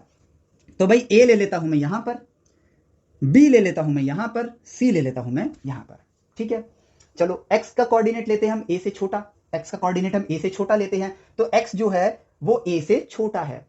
छोटे में से बड़े को सब्ट्रैक्ट करोगे तो आंसर छोटा ही आएगा, सॉरी नेगेटिव आएगा। ठीक है, छोटे नंबर में से बड़ा नंबर अगर सब्ट्रैक्ट करोगे तो जवाब क्या आएगा आपके पास? नेगेटिव में आएगा। जैसे कि अब आपको लग रहा है कि ये ए तो नेगेटिव नंबर है, चलो इसको -3 ले लेते हैं। ठीक है, और यहां पर क्या हो जाएगा? -4। तो x हो गया मेरे पास -4 और a हो गया मेरे पास -3। तो -4 minus -3 will give you -4 + 3 which is -1। देखो नेगेटिव आया, आंसर क्या आया? नेगेटिव आया। ठीक है, एग्जाम्पल भी हमने देख लिया। मन में शंका पैदा हो तुरंत ऑब्जर्व कर लो। ठीक है, तो यहां पर x माइनस ए के इस तरफ जो भी x है हमारे पास वो क्या आएंगे? नेगेटिव आएंगे। तो ये बन गया नेगेटिव। सिमिलरली x मेरा b के भी लेफ्ट साइड में है तो b से भी छोटा है। तो जब a से छोटा है तो b से भी छोटा होगा, c से भी छोटा होगा, यानी कि यहां भी नेगेटिव, यहां भी नेगेटिव। अब नेगेटिव आंसर इसका आएगा, नेगेटिव आंसर इसका आएगा, नेगेटिव आंसर इसका आएगा। नेगेटिव नेगेटिव पॉजिटिव बन जाएंगे और पॉजिटिव नेगेटिव फिर नेगेटिव बन जाएंगे। तो यहां पर जो वैल्यूज हैं वो नेगेटिव जोन में लाई करती है, नेगेटिव जोन में लाई करेंगी y की वैल्यूज, क्योंकि ये क्या है? y is equal to this. और a पर क्या होगा? वो 0, क्योंकि जैसे a डालूंगा a माइनस ए 0 हो जाएगा। बाकी ये सब 0 नहीं होंगे, ये नेगेटिव नेगेटिव रहेंगे, लेकिन क्या फर्क पड़ता है? 0 मल्टीप्लाई एनी नंबर इज 0। चलो फिर a और b के बीच में चलते हैं, यहां पर x को लेते हैं। अब यहां पर जो x है वो a से बड़ा है, यानी कि ये आंसर बन जाएगा पॉजिटिव। बड़ा माइनस छोटा गिव्स यू पॉजिटिव नंबर। तो यहां पर क्या हो जाएगा? ये वाला पार्ट पॉजिटिव, बट यहां पे जो x है वो b से छोटा है, c से छोटा है, तो ये दोनों क्या रहेंगे? नेगेटिव रहेंगे। अब positive multiply negative gives you negative, negative multiply negative gives you positive. तो यहां पर ये आ गया पॉजिटिव जोन के अंदर। देखो कितना सिंपल है। अब बी पर आएंगे 0। सिमिलरली बी और सी के बीच में चलते हैं, तो ए से बड़ा, बी से बड़ा, ये दोनों पॉजिटिव, लेकिन सी से छोटा वो negative. Positive positive positive, positive negative negative, तो यहां पर आ जाएगा वो नेगेटिव जोन में। और सी के आगे वो ए से भी बड़ा, बी से भी बड़ा, सी से भी बड़ा, तो तीनों के तीनों क्या होंगे? पॉजिटिव। और पॉजिटिव पॉजिटिव पॉजिटिव क्या देगा आपको? पॉजिटिव देगा। तो पॉजिटिव जोन में आपका y की वैल्यू आ जाएगी। अब देखो, अब अपने लॉजिक का इस्तेमाल, भाई नेगेटिव जोन में a के इधर हमेशा नेगेटिव रहेगा। अब इस फंक्शन को देखें, ठीक है, तो जैसे जैसे a के -∞ की तरफ बढ़ूंगा y की वैल्यू बढ़ती जाएगी। बढ़ती जाएगी माइनस इन्फिनिटी की तरफ, तो ये यहां कहीं माइनस इन्फिनिटी से चलता हुआ आ रहा है और ए पे आके वो जीरो हो गया। ठीक है, ए पर आके वो जीरो हो गया और अगले पॉइंट पे जब एक्स की वैल्यू ए से आगे गई वो पॉजिटिव जोन में है, यानी कि वो ऊपर बढ़ेगा। लेकिन ए पर जीरो था, बी पर भी जीरो है, इसका मतलब इसको टर्न लेकर वापस बी पर आना पड़ेगा। यहां भी जीरो था, यहां भी जीरो था, बट ए और बी के बीच में पॉजिटिव जोन में था, तो जीरो जीरो, लेकिन इसके ऊपर सारी वैल्यूज आपकी पॉजिटिव जोन में है। अब फिर ये नेगेटिव जोन में आ गया तो ये नीचे आ गया, लेकिन सी पर वापस से जीरो है। ठीक है, तो ये क्या करेगा, वापस से सी पर, ये थोड़ा अच्छा वाला कर्व है, मेरे फ्री हैंड की वजह से हिल जाता है। ठीक है, तो ये सी पर वापस जीरो है, तो ये सी पर गया। उसके बाद ये पॉजिटिव जोन है, एक्स की वैल्यू बढ़ाते जाओ, वाई की वैल्यू बढ़ती जाएगी। It's an simple observation. लो ये गया ऊपर तक, क्यूबिक फंक्शन का ग्राफ मेरे पास आ गया, क्यूबिक फंक्शन का ग्राफ मेरे पास इजीली आ गया। ठीक है, अब इस क्यूबिक फंक्शन का मैं डोमेन देखूं तो वो क्या आ रहा है, ऑल रियल नंबर, एक्स में जाओ प्लस इंफिनिटी, वाई में जाओ plus minus infinity, sorry x में जाओ माइनस इंफिनिटी तक वैल्यूज आ रही हैं। और रेंज क्या आ रहा है, रेंज आपको दिख रहा है, वाई में आप माइनस इंफिनिटी तक जा रहे हो और वाई में आप प्लस इंफिनिटी तक जा रहे हो, तो रेंज क्या है, ऑल रियल नंबर। डोमेन भी दिख गया, रेंज भी दिख गया। अब हमारी क्यूरियोसिटी हमको नेक्स्ट लेवल पर लेकर जा रही है, वो कह रही है चलो ये तो वो क्यूबिक इक्वेशन था जिसमें 3 रूट्स थे, ऐसा क्यूबिक इक्वेशन बनाओ जिसमें सिर्फ 2 रूट्स हो। ठीक है, क्या करें, 2 रूट्स हो, तो वो हम कैसे बना सकते हैं, लीनियर फंक्शन लो और एक और लीनियर फंक्शन लो। ठीक है, अब या तो आप इस पर स्क्वायर लगा दो तो ये क्या देगा, क्यूबिक फंक्शन देगा।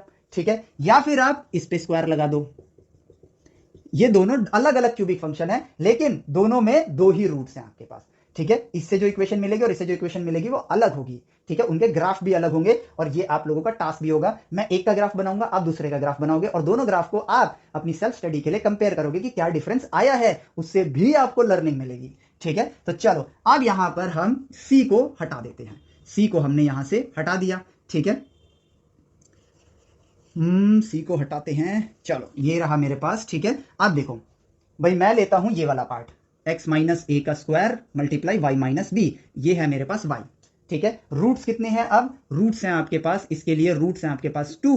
ठीक है, जिसमें a पर वो 0 होगा और b पर 0 होगा।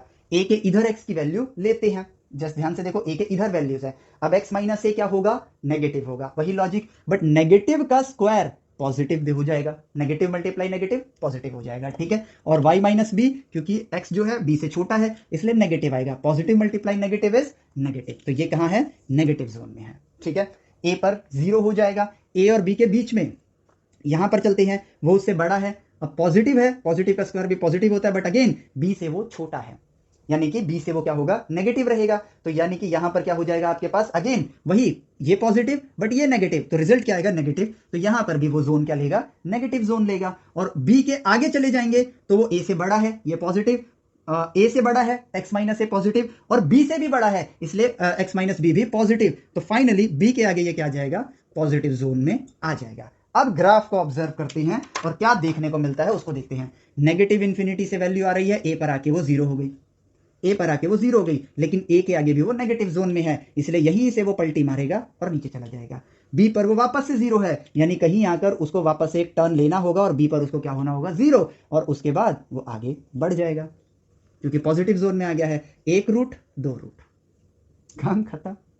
ठीक है, कितना सिंपल सा है। अगर आपका ये 1 रूट वाला होता, x माइनस ए का होल क्यूब, यही पॉलिनोमियल इक्वेशन बनती है आपकी, इसके इधर नेगेटिव होता, a के इधर नेगेटिव होता, नेगेटिव का क्यूब नेगेटिव, और इसके इधर पॉजिटिव होता, पॉजिटिव के पॉजिटिव, तो ग्राफ कुछ ऐसे आता और ऐसे ऊपर बढ़ जाता। The end, as simple as that. Similarly इसका ग्राफ भी आप बना सकते हो, जो कि ग्राफ आपका कुछ इस तरीके से आएगा। चलो देख ही लेते हैं, ठीक है, बट आप स्टिल सेल्फ स्टडी करना। ये पहले क्या होगा, इधर नेगेटिव होगा, ठीक है, बट ये क्या हो जाएगा, पॉजिटिव हो जाएगा, तो ओवरऑल नेगेटिव जोन में आया। ठीक है, फिर उसके बाद जब a और b के बीच में आएंगे तो ये पॉजिटिव हो जाएगा, ये तो पॉजिटिव रहेगा ही, तो यहां पर ये पॉजिटिव जोन में आ जाएगा। ठीक है, और ये वाला ग्राफ मिटा देता हूं एक बार, ठीक है, ताकि आपको इसके साथ कंपैरिजन हो जाए। और जब b के आगे जाएगा तो ये तो पॉजिटिव, ये भी पॉजिटिव, तो वो पॉजिटिव जोन में ही रहेगा। तो अब देखो ग्राफ कैसे बनेगा, नेगेटिव रहेगा यहां तक, a पे 0 हो जाएगा, बट उसके बाद वो पॉजिटिव जोन में आ गया तो वो ऊपर गया, बट b पे वो 0 है इसलिए वो b को टच करेगा, वो b को टच करेगा और उसके बाद फिर वो पॉजिटिव बन जाएगा। तो ग्राफ देखो डिफरेंट हो गया, यानी कि दोनों के दोनों फंक्शन आपके डिफरेंट हो गए, जबकि दोनों के रूट्स सेम है। दोनों के रूट्स क्या है, सेम है। तो यहां से एक और बात निकल कर आती है कि हम कहते थे ना, एक छोटा ही पॉइंट है लेकिन निकल कर आता था कि अगर हम यहां पर रूट्स की बात करते हैं तो हम कहते हैं कि x equal to a b, इस वाले के लिए, और इसके लिए क्या बोलते हैं, x equal to a b. अब इससे क्या डिफरेंस नजर आया आपको, लॉजिक पकड़ो, they both are different polynomials.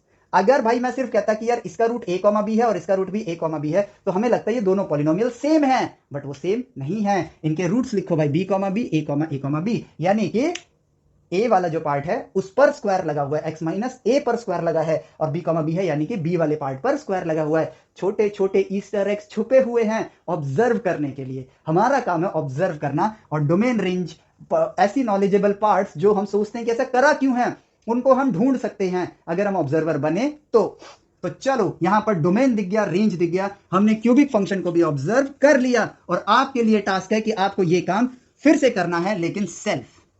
ठीक है, सेल्फ। अब बढ़ते हैं भाई क्वाड्रेटिक पे, x to the power 4 by quadratic. यहां तक जो किया वही ज्ञान यूज करके x टू द पावर 4 हम कर सकते हैं। तो मैं ऐसा क्यूबिक बाई क्वाड्रेटिक जो x to the power 4 bx cube cx square plus dx plus e, इस तरह के इक्वेशन को हम नाम देते हैं बाई क्वाड्रेटिक इक्वेशन।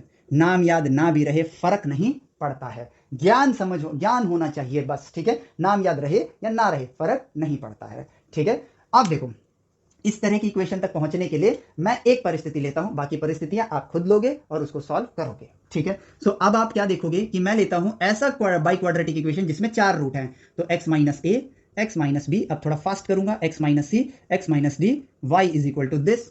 अब इनके रूट्स क्या है, a रूट है, b रूट है, c रूट है, d रूट है, यानी कि ऐसा मैंने बाई क्वाड्रेटिक इक्वेशन लिया जिसमें 4 रूट्स हैं। ठीक है, प्रोसेस सीख चुके हैं तो अब प्रैक्टिस हो जाए, a b c d। ठीक है, ए बी सी डी, और यहां पर ए बी को मैं नेगेटिव जोन में रखता हूं, सी डी को पॉजिटिव जोन में रखता हूं। ठीक है, obviously a b c d पर वैल्यूज क्या होंगी, 0 0 0 0। एक्स की वैल्यू ए से छोटी, यानी कि सारे के सारे क्या आएंगे, नेगेटिव आएंगे, negative negative negative negative negative negative positive, negative negative positive, positive positive positive. ठीक है, तो ये आएगा आपके पॉजिटिव जोन में। ए के आगे बढ़ेंगे, ये पॉजिटिव हो जाएगा, बाकी सब नेगेटिव रहेगा, क्योंकि सारे x, जो ये x है, b से छोटा, c से छोटा, d से छोटा, तो भाई पॉजिटिव नेगेटिव, चलो negative negative positive, positive positive positive, positive negative negative. ठीक है, तो ये आ गया नेगेटिव जोन में। b और c के बीच में चलते हैं, ये पॉजिटिव हो जाएगा, पॉजिटिव पॉजिटिव पॉजिटिव, तो ये बन गया पॉजिटिव। c और d के बीच में चलते हैं तो ये पॉजिटिव हो जाएगा, तीनों पॉजिटिव, पॉजिटिव नेगेटिव नेगेटिव। अब d में चलते हैं, ये भी पॉजिटिव हो जाएगा, यानी कि पॉजिटिव। आगे बढ़ाते जाओ वैल्यू, अब तो प्लस इंफिनिटी तक जाना है, ये वैल्यू आपकी इंक्रीज होती रहेगी क्योंकि पॉजिटिव है, बढ़ती रहेगी। माइनस में चले जाओ, इधर चले जाओ, ठीक है, ये पॉजिटिव जोन है, एक्स की वैल्यू माइनस इंफिनिटी तक लेके जाओ, वाई की वैल्यू भी आपकी बढ़ती रहेगी। ठीक है, तो ये जो ग्राफ हुआ ये आपका आया ऑल द वे टू ए पर 0 हुआ, फिर नेगेटिव जोन में एंटर किया बट वापस से 0 पर जाना है, 0 पर गया। ठीक है, फिर पॉजिटिव जोन में एंटर हुआ बट वापस 0 पर आना है, तो टर्न मार लिया, फिर नेगेटिव जोन में गया बट वापस से डी पर 0 जाना है, टर्न मार लिया, फिर आगे बढ़ना स्टार्ट हो गया। ठीक है, तो जब किसी इक्वेशन की डिग्री 4 आई तो अगेन अगर ये सबसे छोटी वैल्यू होगी या फिर ये सबसे छोटी वैल्यू होगी। ठीक है, लेकिन रेंज को अगर मैं देखूं, डोमेन तो मेरे पास यहां क्लियरली दिख रहा है कि डोमेन क्या है, इसके लिए all real number, but range को अगर मैं देखूं तो वो क्या निकल कर आ रहा है, वो निकल कर आ रहा है मिनिमम वैल्यू, ये यहां पर क्या है, ये यहां पर क्या है, minimum value to all the way to, यानी कि रेंज आया मिनिमम वैल्यू टू इंफिनिटी। ठीक है, वही अगर इसके आगे प्रॉपरली माइनस लगा होता तो ये W जो है पलट जाता। ठीक है, ये कुछ ऐसे बनता, ऐसे, तो maximum value till minus infinity, ये आपकी रेंज होती। हालांकि ये क्वेश्चंस आपको नहीं आते हैं, लेकिन नॉलेज के लिए मैंने आपको बताया है। अगर आपको ऐसा बाई क्वाड्रेटिक इक्वेशन बनाना है जिसमें से 3 रूट्स हों, तो वो उसके लिए आप क्या करोगे, x माइनस ए, X minus B, X minus C. अब किसी एक का स्क्वायर कर दो, ये भी हो सकता है x माइनस ए, एक्स माइनस बी का स्क्वायर, एक्स माइनस सी, और x माइनस ए, X minus B, X minus C का होल स्क्वायर। ठीक है, तो ये तीनों इक्वेशंस अलग अलग हैं, तीनों के ग्राफ अलग अलग होंगे। बन गया आपका टास्क ऑब्जर्वेशन करने के लिए कि कैसे ग्राफ बनेगा। और क्यों हम लोग रूट्स को ऐसे लिखते हैं, इसके लिए रूट्स क्या लिखता मैं a, b, c। इसके लिए रूट्स क्या लिखता a, b, c। इससे क्या पता चल रहा है कि किसके x माइनस बी जो है उसका स्क्वायर है, इसमें क्या पता चल रहा है x माइनस ए जो है उसका स्क्वायर है, और इसमें क्या पता चल रहा है a, b, c। हर चीज का रिजल्ट हमारे पास मौजूद है, हमें सिर्फ ढूंढना आना चाहिए। और यकीन मानो मैंने आपको नहीं बताया था कि ये चीजें मैं ढूंढ के दूंगा। क्यों नहीं बताया था? ताकि मैं आपको ये दिखा सकूं कि जब हम ऑब्जर्व करना स्टार्ट करते हैं, छोटी क्लास के वो क्वेश्चंस जिनके जवाब अभी हमारे पास नहीं थे वो भी हमारे पास आ जाते हैं और एक प्रॉपर नॉलेज हमें मिल जाती है। तो डोमेन रेंज निकालना कितना आसान सा काम है। और अब आता है लास्ट कंक्लूसिव पार्ट जो आप लोगों ने ऑब्जर्व किया इनके डिग्रीज के साथ। और वो क्या ऑब्जर्व किया, ठीक है, ये वाले पार्ट को तो आपने देख ही लिया है। अब एक फाइनल कंक्लूजन मैं दिखाता हूं आपको, वो ये आया, ठीक है। अब हम फाइनल कंक्लूजन पे आते हैं जिस पर जनरली लोग उसी कंक्लूजन को लेक्चर का इनिशियल पार्ट बना लेते हैं और लेक्चर को जस्ट 5 मिनट में खत्म कर देते हैं। और वो क्या आया कि पॉलिनोमियल फंक्शन में, ठीक है, फर्क नहीं पड़ा वो कांस्टेंट हो, लीनियर हो, क्वाड्रेटिक हो, क्यूबिक हो, बाई क्यूबिक हो, डोमेन हमेशा, डोमेन जो आया, domain is always all real number. पहला की पॉइंट जो हमने ऑब्जर्व करके डिस्कवर किया है, याद नहीं किया है, डिस्कवर किया है। दूसरा पॉइंट, रेंज जो है वो वेरी कर रही है। लेकिन अगर हम देखें कांस्टेंट फंक्शन में x की पावर क्या होती है, 0। लीनियर फंक्शन में x की पावर 1 होती है, क्वाड्रेटिक में x की पावर 2 होती है, क्यूबिक में x की पावर 3 होती है, बाई क्वाड्रेटिक में x की पावर 4 होती है, ठीक है। इसमें तो रेंज में एक ही वैल्यू थी, ठीक है, एक ही वैल्यू थी यानी कि कांस्टेंट था ये, ठीक है। इसमें जो वैल्यू आ रही थी वो क्या आ रही थी, मिनिमम टू इंफिनिटी, ठीक है, या फिर माइनस इंफिनिटी टू मैक्सिमम। लेकिन इसमें क्या आ रही थी, क्यूब में क्या आ रहा था, all real number. x to the power 1 में क्या आ रहा था, ऑल रियल नंबर, ठीक है। x टू द पावर 4 में क्या आ रहा था आपके पास, सेम यही कहानी, ठीक है। x टू द पावर 5 में जब आप ग्राफ बनाओगे, ग्राफ बनाने का प्रोसेस तो कितना छोटा ना, फटाफट बन जाएगा, ठीक है। x टू द पावर 5 में आपको क्या मिलेगा, all real number. x to the power 6 में क्या मिलेगा, सेम यही कहानी। इसका मतलब अगर डिग्री की एक और इंपॉर्टेंस आ गई, डिग्री अगर आपके पास ऑड है या फिर डिग्री आपके पास इवन है, ठीक है, तो आपको क्या देखने को मिल रहा है, डोमेन तो दोनों केस में रियल नंबर है, लेकिन रेंज जो है, अगर डिग्री आपके पास ऑड नंबर है, ठीक है, ऑड है, तो रेंज आपका क्या होगा, आर होगा। और अगर डिग्री आपके पास इवन है तो रेंज आपका वही वाला केस, मिनिमम टू इंफिनिटी या फिर ये वाला bracket minus infinity to maximum. Short out हो गया, ठीक है। अब हम समझ जाएंगे डिग्री क्यों पूछी जाती है, इसलिए पूछी जाती है। और डिग्री का सबसे इंपॉर्टेंट बात, ग्राफ का कैरेक्टर नहीं बदलता है, हाईएस्ट पावर से ही ग्राफ का कैरेक्टर दिखता है। एडिशनल ज्ञान जो हमारी किताबों में नहीं है, ग्रोथ फील कर पाए भाई। जो ये रूट्स लिखते हैं a, b, ऐसे 2 बार क्यों लिखते हैं, उसका पार्ट हमें पता चला। ह्यूमन इंटेलिजेंस को अप्लाई किया, ऑब्जर्वेशन के जरिए सारी चीजों को सीखा। अब बताओ आप मुझे कमेंट करके या चैट बॉक्स में लिख के, क्या पढ़ाई मुश्किल है? नहीं है। सिर्फ राइट वे में आ जाए। क्या ये काम मैं खुद, मतलब आपके पॉइंट ऑफ व्यू से बोल रहा हूं, खुद नहीं कर सकता हूं? क्या मैं इतना सक्षम नहीं हूं? जवाब है हाँ हूं। तो मैं करूंगा आपसे यही काम, राइट वे ऑफ एजुकेशन में पढ़ूंगा। जिस एक चैप्टर को पढ़ने में मुझे महीनों बीत जाएंगे, 1 घंटा सही डायरेक्शन में ऑब्जर्व करूं, पहले स्टडी करूं, फिर सही डायरेक्शन में ऑब्जर्व करूं, उसके बाद वो काम मेरा 2 से ढाई घंटे में हो जाएगा। तो 1 महीने का टास्क 2 से ढाई घंटे में पूरा किया जा सकता है। और जब वो 2 से ढाई घंटे में होगा तो मुझे अच्छा लगेगा, रिजल्ट आना शुरू होगा तो मुझे अच्छा लगेगा। और जब जो चीज अच्छी लगती है तो हम इजीली उस काम में मोटिवेटेड हो जाते हैं और बिल्ड होता है हमारा इनर मोटिवेशन। जब वो बिल्ड हो जाएगा, हम हर जंग को जीत लेंगे, क्योंकि अब हम खुशी से उस रास्ते पर आगे बढ़ रहे होंगे, ठीक है। सो इस वीडियो के लिए इतना ही। यस आई नो ये वीडियो थोड़ी सी लंबी हुई है, आगे के जो भी फंक्शंस हैं वो इतने बड़े नहीं हैं, बट इस पार्ट को हमें अच्छे से ऑब्जर्व करना था। नेक्स्ट लेक्चर के अंदर linear polynomial function divided by linear polynomial function का रिजल्ट क्या आता है वो देखेंगे। Quadratic bye linear, linear by quadratic, इस तरह से जब फंक्शन आते हैं तो इनके डोमेन और रेंजेस को कैसे निकाला जाए। प्रोसेस नहीं, प्रोसेस तो हम डिस्कवर करेंगे, लेकिन हम इनको ऑब्जर्व करेंगे और देखेंगे कि कैसे इनके डोमेन रेंज निकलेंगे थ्रू ऑब्जर्वेशन। ठीक है। सो यहाँ पर x to the power 4, x to the power 5, 6 इनके ग्राफ एक बार आप बनाना, आपको आइडिया मिलेगा, ये ऑब्जर्वेशन हो जाएगी एंड देन उसके बाद आपका काम हो गया, आसानी से हो गया। ठीक है, और पूरी बात आपको समझ आएगी। सुनने से इंपॉर्टेंट है, साथ ही साथ आपका करना, सेल्फ उसको करना, ये बहुत ज्यादा इंपॉर्टेंट है। ठीक है, सो इस लेक्चर के लिए इतना ही। और अगर आपको ज्ञान अच्छा लगा तो प्लीज अपने दोस्तों को भी इस प्लेटफॉर्म पर बुलाइए, स्टेम वेदास के एप्लीकेशन पर लाइए या यूट्यूब चैनल पर सब्सक्राइब करवाइए। आपको यहाँ पर राइट वे ऑफ एजुकेशन में ही नॉलेज मिलती रहेगी। So please like, share and subscribe. So मिलते हैं आपसे नेक्स्ट लेक्चर में। Till then take care, bye bye, जय हिंद।